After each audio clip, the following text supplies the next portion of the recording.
we've been on the Monangai train for quite a while. It was nice to see it play out, Connor, against the Bengals, who don't put up much of a resistance.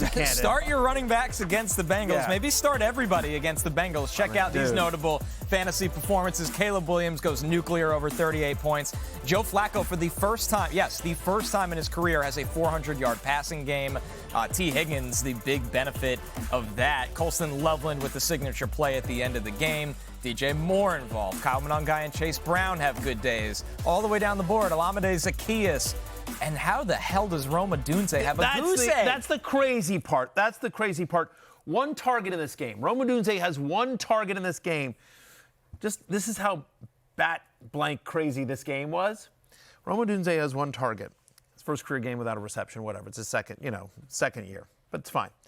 Rome Odunze actually had a lower target share in this game than Caleb Williams, because Caleb Williams actually got two targets in this game, including catching the touchdown passes. So yes, in terms of target share, Caleb Williams over Rome Odunze in this one. Jay Croucher. Was the game plan of Al Golden like, we're going to take out Rome Odunze and give up everything else? Everything else, they can do whatever they want, but Rome Odunze will not beat us. If they score 47 with everyone else, so be it. I cannot figure out, is it just, and maybe, Connor, it's a combination, but I can't figure out, is it just the Bengals just have no players whatsoever and the defense is just awful? Or is it the fact that Al Golden's scheme is just so not NFL ready, right? I mean, because they got rid of Lou, I don't know how to pronounce Anarumo. Yeah, thank you. I always pronounce his name correctly. But, they got rid of him, who's highly respected in the NFL. Yeah. Total fall guy. They just threw him under the bus, and then you get here in Al Golden. Like, somehow it's worse than last year. That's the thing. For it to be this bad, it's everything. Yeah. You don't have enough talent. You haven't been healthy at your most premium spots like Trey Hendrickson, and the play calling on defense isn't any good. No. As Jonathan Medici, good to see the regulars in the chat as always on a Monday morning. Odunze with 0 is about as ridiculous as Barry claiming he's immune to alcohol. It's not a claim, it's a fact. Well, I think it was beers specifically. Yeah, beer. I am. Yes. Make no mistake. With certain types of alcohol, I get blank-faced quickly. Yes, you're pervious to white wine. I'm very pervious. Yes. Yeah, yeah. You give me some Pinot Grigio and glug, and I'm like, woo. Yes. Impervious to Bud Light. Allegedly. Yeah. No, I'm impervious to beer. That's what it is, Jonathan Medici. I am impervious to beer, and that's really it. Everything else F's me up. But for whatever reason, beer, I can perform open heart surgery after a six-pack. Yeah. Now, Matthew is clarifying. I can fly a plane. Yeah. You have no idea. Don't try that. As we mentioned previously, Denzel Washington tried that in flight. It didn't work out. He ended up before the Supreme Court. I disagree. It absolutely did work out. Like, in flight, no. That's the crazy part. Great job, in flight, Jay. He turns the plane upside down. He does this unbelievable thing. Danger. He saves everyone. That's the crazy part. He saves everyone, and then they try to redo it on the flight simulator, and they can't. Sure. Because that's how brilliant Denzel Washington was. But yes, he was an alcoholic and ultimately ends up in prison. Spoiler alert. It's not a great movie. It's not a great film. No. Who could have saw that coming with that plot? Good God. It was very frustrating because I like Denzel Washington a lot. Yeah. He's terrific in it, but it's like two different movies. All right. It's one of those movies like Any Given Sunday where there's like a ton of good things in it and just doesn't work. It just doesn't work. There's too much stuff in the first half of the movie is really interesting, and then the second half, it's all about like his kids and his daughter, and then he goes to jail, and you're like, whatever. It's a whole bunch of stuff. All right, back on the rails here with the thing about the Bengals defense is that Joe Flacco in his 4 starts, talked about this on the Football Night in America pod last night, the Bengals are averaging almost 33 points a game. They're averaging 32.8 points per game. You score 32 points in an NFL game, you should win. They're 1-3 under Joe Flacco, despite the fact they're scoring. 2. I know, and that's what's. He's averaging 32 points. Like, the offense is rolling under Joe Flacco, and it's just a disaster of the Bengals front office, of the Bengals ownership. I think Zach Taylor has to take some responsibility for this as well. I've said it a million times. Anyone that's ever watched me, I've been doing podcasts and been on TV for almost 20 years now. And I've said this for literally 2 decades. I feel horrible for my friends that are fans of the Bengals because every time you try to believe in Cincinnati, they bone you. The Bengals bone you. That's what everyone knows this. It's fact. Yeah, no. You get boned by the Bengals. You've been consistent with this. I feel terrible for the Bengals fans. What an awful existence that must be. I can understand it just because, again, I'm a Commanders fan and it feels like we're sort of in the same loop. I'll tell you who held nothing back is Jamar Chase and Chase Brown after the game. Check this out. Yeah, let's listen to them. I'm going to stay in my lane. I don't want no defensive player come and chew me out about what the I'm doing. We know how they can play. They played really well at the start of the season. Like, they did, and they were carrying us on their back. So, now that we're stepping up, I think we just got to play complementary football. Like, we put the ball in the end zone and go up a point at the end, finish the game. Like, just end it. Like, that's it. Like, that's what we need to do. Just end the game. Like. Very honest, Chase Brown. Very, very honest, Chase Brown. Not wrong. No, he was wrong a little bit. They weren't playing well at the beginning of the season. They were just better. They're just not as bad as they are right now. So, I mean, again, you have to take all the Bears' performances with a grain of salt because Cincinnati is so brutal. Caleb Williams, huge game. He's the number one quarterback in fantasy. He was heading into Monday Night Football, but he catches a touchdown. He does get the rushing yards, which I think is somewhat. I think the positives here for Caleb Williams, who'd had a couple of bad games, is just that he did what you're supposed to do against bad defenses, which is he produced. So you like that there. Monangai, it all depends. They play the Giants at home next week. It just depends on DeAndre Swift's injury status, obviously, because I don't think Swift loses the job. He has an extra gear that Monangai doesn't have.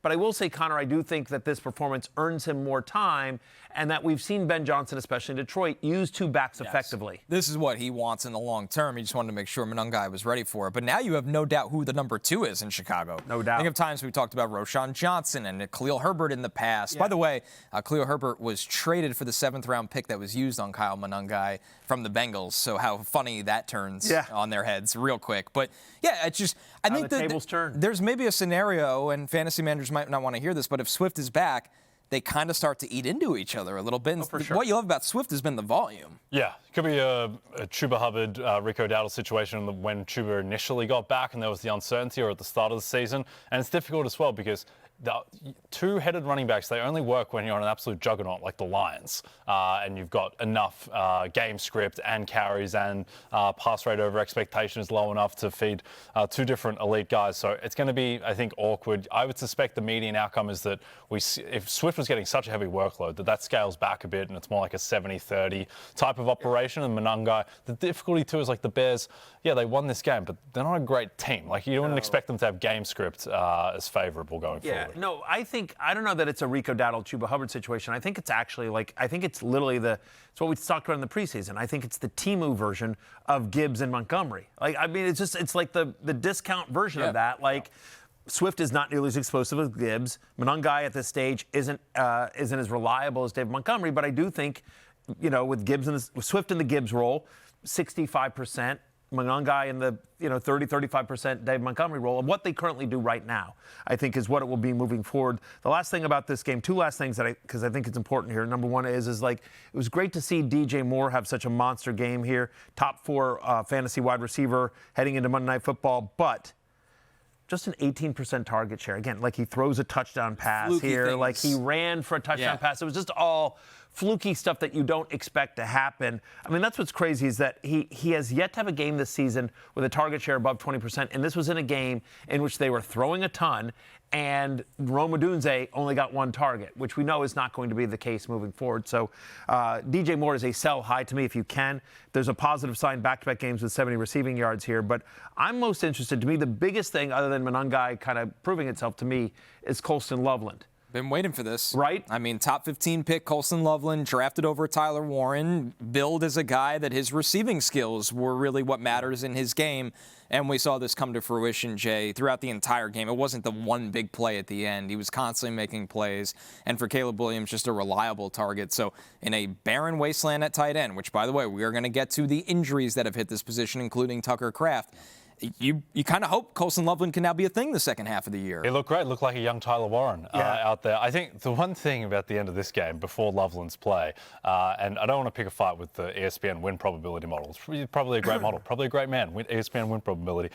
But that said that there was a 20% chance that the Bears were going to win the game when they got the ball back. It's like, I don't know, I feel like they had... Like only needing a field goal? Yeah, I feel like that was a coin flip it was like best. ESPN win probability wasn't watching the game. The data seems a little off on that. I think the Bengals break every model. Their defense is the point. It's that bad. But it is a fantastic fantasy environment, Bengals games, because they're good enough to keep them close, to keep everyone still in the game, but they're bad enough that everyone goes off against them. These games, the totals are in the 80s. Yeah, I mean, like, I don't have the numbers off the top of my head, but it's something like, you know, the fifth best running back in fantasy is running back facing the Bengals, right? Like the third best quarterback in fantasy is quarterback facing the Bengals. Like it create memories. On and on and on. The only thing about Loveland here, so this was great, and hopefully this earns him more work. Cole Kmet left this game early with a concussion. If he comes back, you know, does it become more of a, still, you know, that's the problem. Kmet was holding Loveland back, which again, we sort of don't totally understand the logic there, because they signed Kmet to a big deal in the offseason, but then they use, to your point, a top 15 pick on Colston Loveland, and